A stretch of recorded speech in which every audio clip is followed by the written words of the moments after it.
So quiet quitting, it's this new trend of checking out or not being present or being distracted or feeling not engaged with work that you're doing because you find it boring or not challenging. But wait a minute, maybe this isn't a new trend at all. Maybe this is just what normal people do when they're doing things that really suck. So, are you a quiet quitter? Are you feeling like what you're doing is not challenging you right now? You don't feel engaged with it? Well, here are a few tips to really get yourself engaged and to get yourself into something that's engaging. And if you're working with people who you feel like are quiet quitting, then here's how to really get them back into the game and help them out. Okay, so if you're quiet quitting, then basically you're feeling emotionally exhausted. Okay, you've checked out. You're there, but you're not there. I want to give you 3 things to do, and these are counterintuitive things. They're things that you probably wouldn't have thought of, but they could really help you to get more engaged, make a lot more value, or get on to the thing that you need to be doing. So step 1 is know yourself better.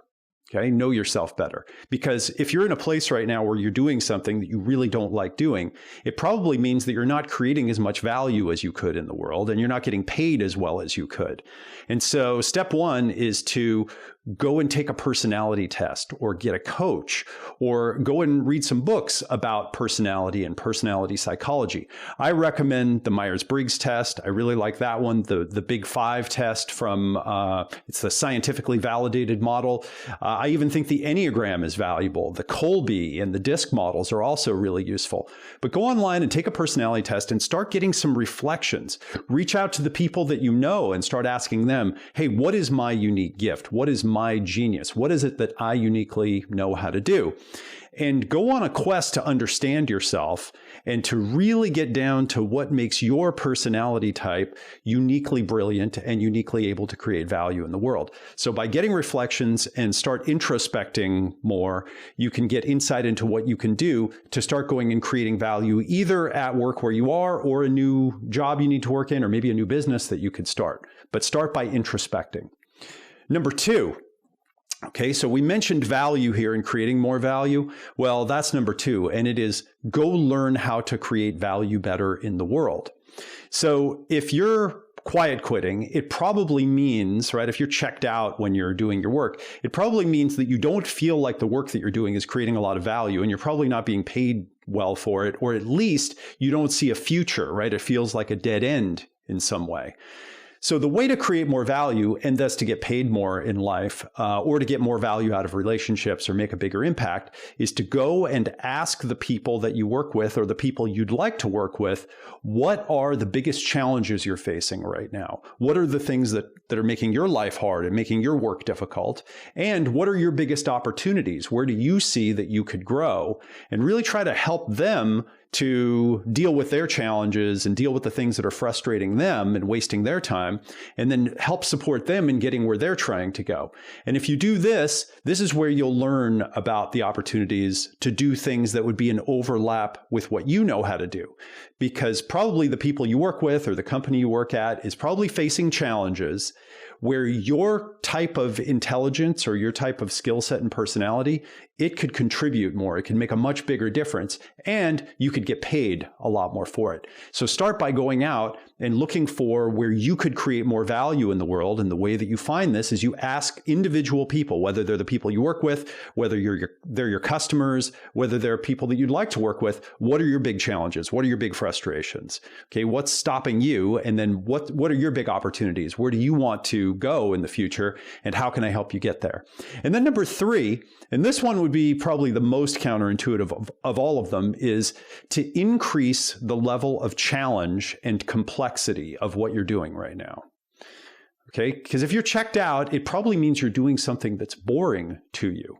It turns out that we need higher challenge and higher complexity in our lives in order to increase our sense of happiness, satisfaction, and fulfillment. Now, too much challenge, too much complexity, that can be stressful. Okay, that can create anxiety and fear.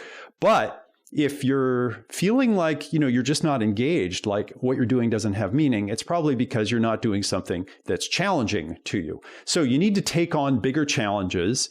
And guess what? Bigger challenges are going to happen anyway. in life, right? If you want to play big game, if you want to be more successful in relationships, in your business, at work, in social relationships, then you have to ask, what's that next highest level of challenge that I need to go on to?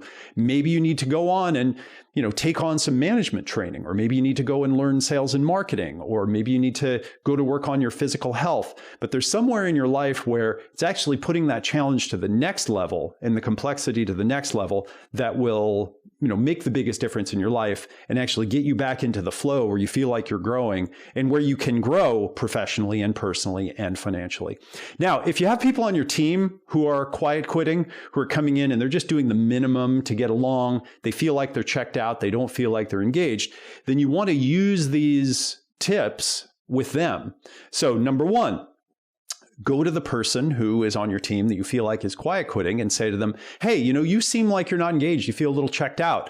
Let's do something to help you to learn more about yourself, to learn more about your skills and your gifts. Help them take a personality test, or help them, get them a book about, get them the Strengths Finder book, or get them where they can have some reflection about themselves.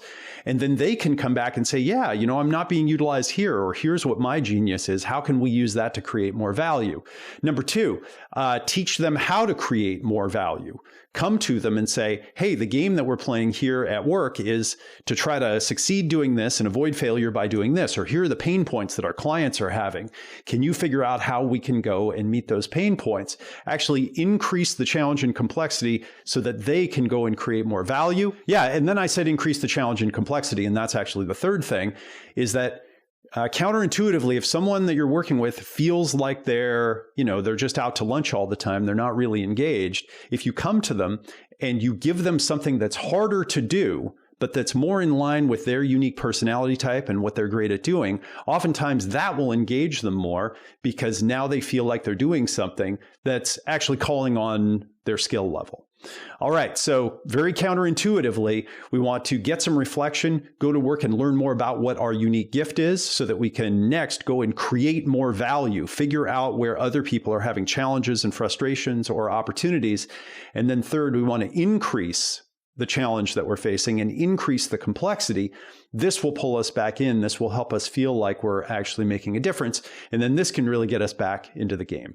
And if you're doing something that really just feels like a dead end, then it's time to start looking around for where you can use your natural gift to do something that calls you, that challenges you, that really makes you feel like you have to put in energy and work to grow, because this is what ultimately leads to success, satisfaction, being a good role model, and in the long term, having more fulfillment and success in life.